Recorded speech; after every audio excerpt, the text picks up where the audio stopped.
Bien, abrimos la segunda mañana acá en Bisagra. En un ratito vamos a volver sobre los temas del inicio del programa para repasar y actualizar lo que tiene que ver con educación, lo que tiene que ver con la situación del transporte que afecta a la comunidad y a nuestros pibes que vienen a la escuela también, sobre todo. Y en un ratito vamos a difundir en redes el bloque anterior, cuando repasamos lo que pasaba y la denuncia de los vecinos de Yaralahuate en la meseta, ¿no? Seguimos en la Patagonia con las temáticas. En este caso vamos a hablar de soberanía, vamos a hablar de Islas Malvinas, un territorio en disputa, pero antes, o mucho antes de la guerra, que por ahí de alguna manera también explica algunas situaciones que tienen que ver con el interés geopolítico por ese territorio. En este caso, vamos a saludar a Sofía Haller. Ella es becaria postdoctoral del Instituto de Ciencias Sociales y Humanas del CONICET-CENPAT. Sofía, gracias por estos minutos. Fabricio te saluda acá en La Namuncurá. Hola Fabricio, muchas gracias a vos. Bueno, están viéndola a Sofía, además de escucharla, quienes siguen la transmisión vía el canal de YouTube de la Fundación Ceferino. ¿Qué te gustaría agregar o por dónde te gustaría empezar a charlar un poco sobre este estudio que publicaste y que nos acercó, y de paso a saludar a Diego Núñez de la Rosa también, quien divulga y difunde el laburo que hacen ustedes? Bueno, creo que em, todo esto apareció ahora, justamente Diego se comunicó con ustedes por una entrevista que me hizo con Iset un poco para hablar de mi tema de estudio, que toca Malvinas, porque hoy es un año muy importante, es el año donde se cumplen 40 años desde la guerra con Malvinas. Entonces desde el CONICET se está haciendo todo un esfuerzo para llegar a las islas a través del conocimiento y divulgar eso. Ujú. Y una cuestión que me sucedió a mí cuando empecé a estudiar, originalmente no empecé a estudiar Malvinas, originalmente empecé a estudiar el pasado marítimo de Patagonia, y con lo que me crucé fue que el pasado marítimo y costero de la Patagonia estaba muy vinculado con el pasado malvinense, ¿no? Ajá. Malvinas es un archipiélago de mucha importancia, porque en aquel momento estaba en un lugar estratégico entre los océanos Atlántico y el Pacífico, y también porque tiene puertos muy seguros y muy refugiados que son convenientes para los marinos de, por ejemplo, fines del siglo XVIII y principios del XIX, ¿no? Ujú. Y en sí de todo el siglo XIX. Entonces es un lugar con puertos convenientes, con puertos seguros, tiene un lugar estratégico, y además es un lugar donde fácilmente se podía en aquel momento conseguir agua dulce, conseguir carne de ganado cimarrón que había quedado suelto ahí, los distintos barcos, ¿no? Tanto las introducidas a bordo de los barcos como aquellos organismos que viajaban incrustados, viste, en el casco de los Sí. barcos o en el lastre. Eh, pero apareció, bueno, ante todo este estudio, como un pasado de explotación muy grande, que quizás no ha sido abordado desde la historia tradicional, ¿no? En la región. Y un poco tiene que ver con esto de la guerra de 1982. En general, cuando uno mira el pasado de Malvinas, lo mira en términos anacrónicos, porque lo piensa siempre desde, bueno, cómo miramos la historia, ¿no? Desde la actualidad, desde el presente. Ujú. Y un poco reconstruir el pasado más profundo de Malvinas, si se quiere, tiene que ver con hacerse nuevas preguntas, porque en algún momento la Patagonia continental y las islas más aledañas a Patagonia estaban muy vinculadas con lo que sucedía en Malvinas. Y desde, por ejemplo, el pasado de explotación de lobos marinos, Ujú. desde ballenas, de balleneros que venían de una costa a la otra. Muchos loberos, por ejemplo, venían a pasar la temporada acá de verano, cazaban lobos y después se iban a pasar el invierno a Malvinas y volvían en base a esto, bueno, al puerto que era mucho más conveniente, a los puertos que eran mucho más convenientes. Sí. Están escuchando a Sofía Haller, como dijimos, becaria postdoctoral del Instituto de Ciencias Sociales y Humanas del CONICET-CENPAT. Tu estudio, Sofía, comprende del 1800 al 1914, Está muy interesante, por lo menos leí la reseña que nos envió Diego, resumiendo un poco y con algunas frases y consideraciones que vos hacías que me parecen muy interesantes.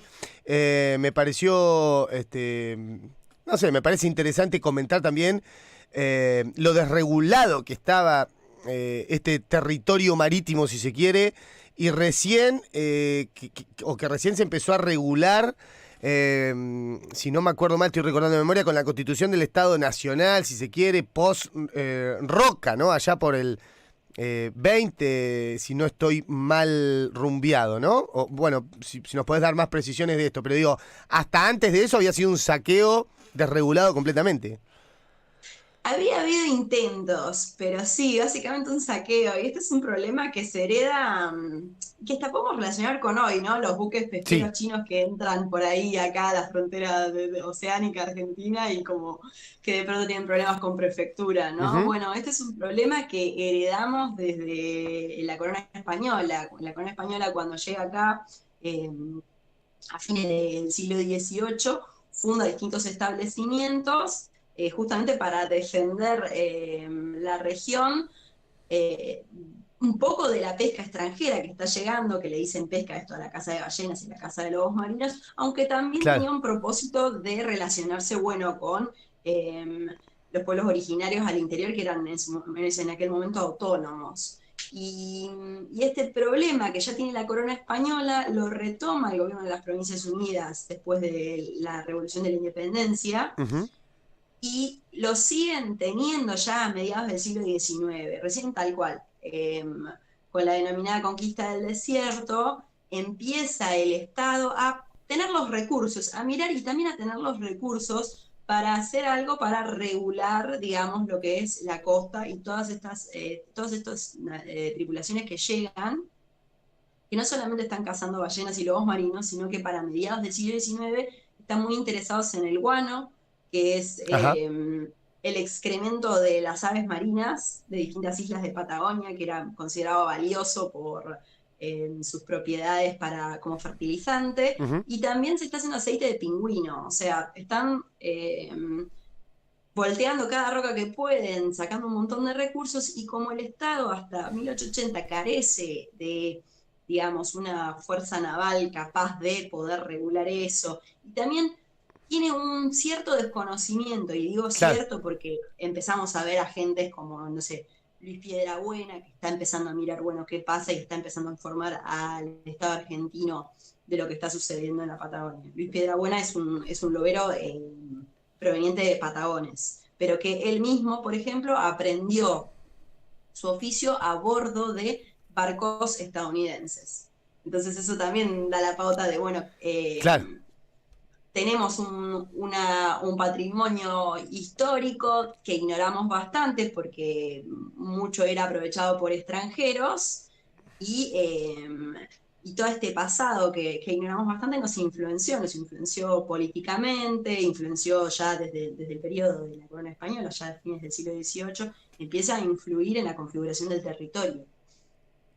Están escuchando a Sofía Haller, es becaria postdoctoral del CONICET Sempat, y de esto habla o esto habla también de, o sirve, ¿no? Entender la historia, como decimos siempre en esa frase por ahí hecha, pero que la hacemos a veces también para hacer la carne, de conocer la historia, para no repetirla. Digo, estás hablando de soberanía también, Sofía, con tu estudio, ¿no? En definitiva, agregás un elemento más a cuando se dice la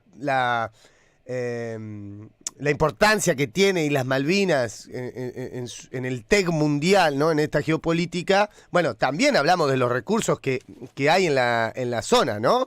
Y quién los explota, si se graban o no se graban. Bueno, en definitiva, ahora Gran Bretaña, que ocupa las islas desde la guerra, pero antes también, le mete mucha importancia a esto, ¿no? Es muy celosa de los recursos que están alrededor de Malvinas.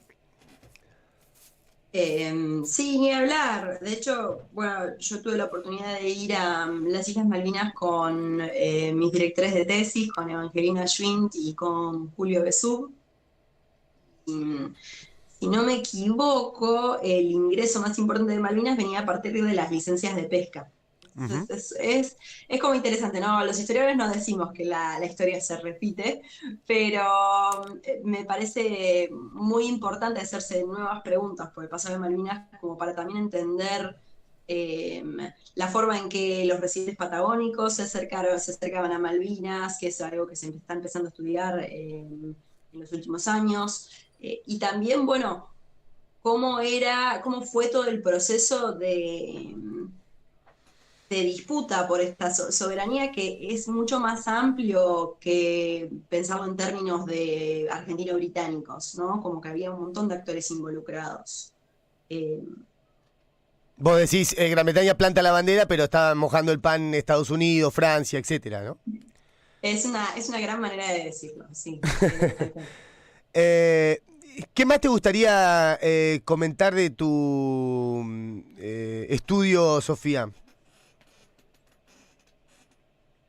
Bueno, quizás me gustaría añadir que es parte de una serie de preguntas nuevas que se están haciendo distintos académicos con respecto al pasado del archipiélago malvinense, que también tiene que ver con introducir perspectivas regionales, ¿no? Como que hay todo un movimiento de pensar, incluso la guerra, de pensar cómo fue que la guerra se vivió desde acá de Patagonia, ¿no? Como que un poco somos somos un cúmulo de provincias, pero muchas veces los relatos son muy centralizados en lo que es Buenos Aires o el centro del país. Patagonia tiene una relación profunda de Malvinas que incluso excede mi estudio, que es después, ¿no? Había muchos lugares en Tierra del Fuego, en Santa Cruz, que tenían comunicación con Malvinas y que es importante entender, porque no todo el país vivió la guerra de la misma forma, y bueno, y no todo el país tiene la misma concepción de Malvinas. Ujú. Eh, no es uniforme, digamos, a lo largo de todo el país. Entonces me parece interesante esto de que se están añadiendo perspectivas regionales en el estudio del pasado malvinense. Bien, me interesó lo que contás, por lo menos en la reseña, que este punto de la desregulación, o sea, que nadie administre cuánto, cómo y qué se cazaba en aquellos años por todos los factores que contó Sofía recién, empiezan a producir bueno, yo dije saqueo, pero en definitiva conduce a la extinción de muchas de estas especies. ¿Qué nos contás de eso? Bueno, de eso se sabe muy poco, porque en definitiva es difícil entenderlo. Sabemos que a fines del siglo XVIII, cuando empiezan a llegar los balleneros, digamos, el territorio sí tenía muchas ballenas, ballena franca y también cachalotes, que los cachalotes eran considerados más valiosos por los distintos productos que podían sacarse de ellos. Y, y también había, bueno, cantidad de lobos marinos, y los lobos marinos más valiosos para las tripulaciones que llegan en aquella época son los lobos marinos de dos pelos por sus pieles, que son de mejor calidad que los lobos marinos de un pelo. Y también se están explotando elefantes marinos que producen muy buen aceite. eh, y en ese sentido, ya para 1820 el gobierno de las Provincias Unidas comienza a tratar de legislar el tema porque Ujú. se da cuenta de que no hay una norma en cuándo se matan a estos animales, ¿no? Entonces, por ejemplo, los matan en la época de la reproducción. ¿Y qué sucede con esto? Es peligroso porque se van a quedar sin este recurso, digamos, no tenían una perspectiva ecológica ellos, Sí, claro. pero desde el punto de vista conservacionista, sino como de, bueno, ¿qué está sucediendo con este recurso que tenemos? Que lo están disputando a Sí, de un mansalva. punto de vista económico, si Entonces, quiere, ¿no?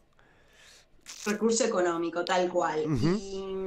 Y entonces, por ejemplo, en 1820 lo que hacen es tratar de legislar y fiscalizar el producto, o sea, hacen un decreto, una ley, pero los únicos que se ven perjudicados por esa ley son, por ejemplo, quienes viven en Patagones, Claro. porque otras personas no están fiscalizadas. Entonces, todos los extranjeros se están beneficiando de estos recursos y se fiscaliza o se prohíbe solamente a los residentes patagónicos.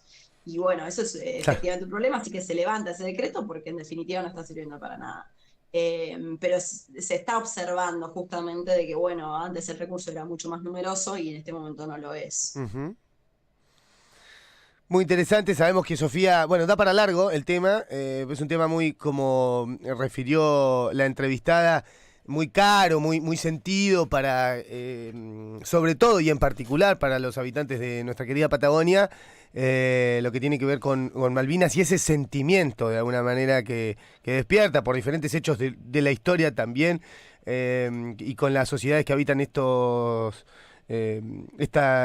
territorios, ¿no? Daría para largo, seguramente en algún otro momento volveremos a hacer contacto y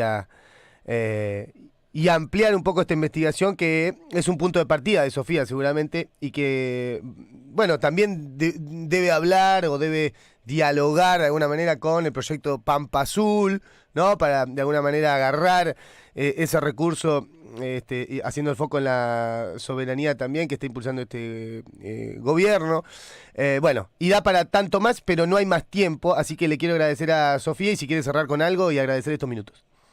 No, muchísimas gracias por el espacio, muchísimas gracias a la radio bueno, por interesarse. Que tengas buen día, gracias. Ahí pasaba Sofía Haller, becaria postdoctoral del Instituto de Ciencias Sociales y Humanas del CONICET-CEMPAT, estudio sobre Malvinas, estudio que tiene que ver con la soberanía, estudio que relaciona a Malvinas con la Patagonia, territorio en disputa por la caza de ballenas y lobos marinos entre 1800 y 1914.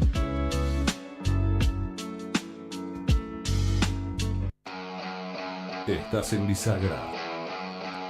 Desde las 8.